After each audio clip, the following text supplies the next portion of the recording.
Ассаляму алейкум рахматуллахи баракату, ребята, как у вас дела? Надеюсь, все хорошо и все прекрасно. Итак, почему мне позволили изучать русский язык? Я продолжаю думать об этом, но не могу понять, почему. Почему мне разрешили изучать русский язык? Я иностранец из Египта, и сейчас я живу в России уже больше года. И если вдуматься, иностранец в определенной степени похож на пришлеца. Когда вы думаете о пришлеце, вы, вероятно, думаете о существе, которое не похоже на вас, которое общается, используя другие звуки или другой язык, чем вы. Он, наверное, не знаком с вашей культурой и общественными традициями, верно? Ну что ж, все эти черты характера применимы и к иностранцу. И пришлец в определенной степени подобен иностранцу в обществе. Итак, вопрос в том, почему мне разрешили изучать русский язык?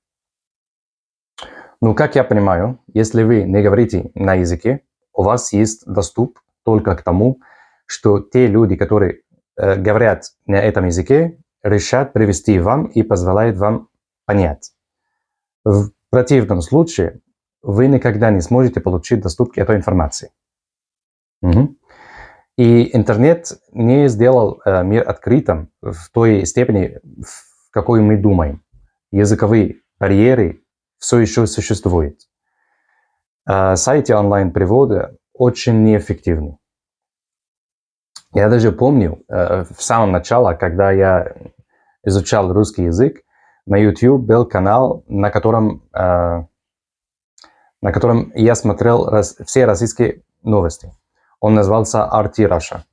Они загружали видео с английскими субтитрами, так что я мог использовать его как форму практики, аудирования и понимания. Но когда начался конфликт между Россией и Украиной, YouTube удалил этот канал совсем, и все его видео удалил. Это забавно на самом деле, потому что Запад выступает на свободу слова.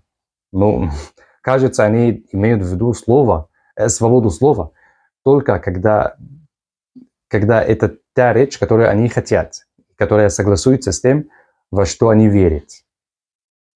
И как бы то ни было, я быстро понял, что теперь моим единственным источником российских новостей являются арабские, американские и европейские каналы. Потому что в то время мой уровень владения русским был не очень высок. И я не мог понять видео без субтитров.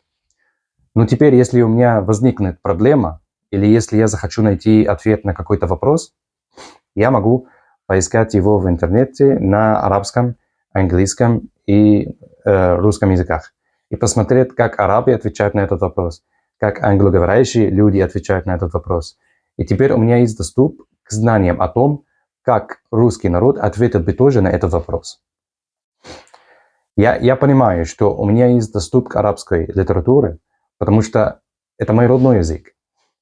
И у меня есть доступ к английской литературе, потому что Запад придерживается менталитета колонизации и хочет навязать свою культуру остальному миру. И я был вынужден изучать английский язык в школе. Выучить его было обязательно. Но зачем доступ к российской базе данных информации? Или базе информации данных? Никто не заставлял меня учить русский язык. Я сам выбрал его, потому что я с большим уважением отношусь к русскому народу и культуре. И я приехал в Россию, они приветствовали меня и помогли мне. И теперь я говорю на нем, на русском языке, имею в виду. И у меня есть доступ к российской информационной базе данных. Это огромная часть человеческих знаний во всех различных научных областях, который был закодирован на русском языке, теперь расшифрован для меня. Почему? Я не понимаю. Мне кажется, что получить доступ к такой огромной базе данных, информации, должно было быть гораздо сложнее. И не каждому должно быть позволено получить такой доступ. Ну, например, если бы ко мне приехал пришлец, приветствовал бы я его в своей стране и научил бы его тому, как я общаюсь и как я себя веду, и также рассказал бы ему о своих праздниках и традициях, ничего не зная о нем или о его прошлом. Думаю, нет. Я бы так не сделал, если честно.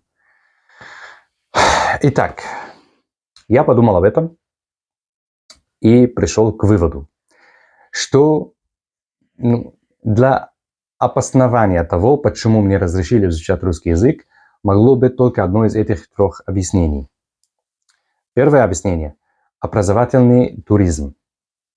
Образовательный туризм. Я имею в виду, что русские люди понимают, что их язык очень сложный, поэтому они принимают иностранцев на учебу как форму дополнительного дохода, который поступает в бюджет страны, или как форму укрепления отношений с другими странами через стипендии. Но в обоих случаях они не воспринимают иностранцев всерьез. Они относятся к ним как к туристам, которые пребудут здесь определенный период и уйдут.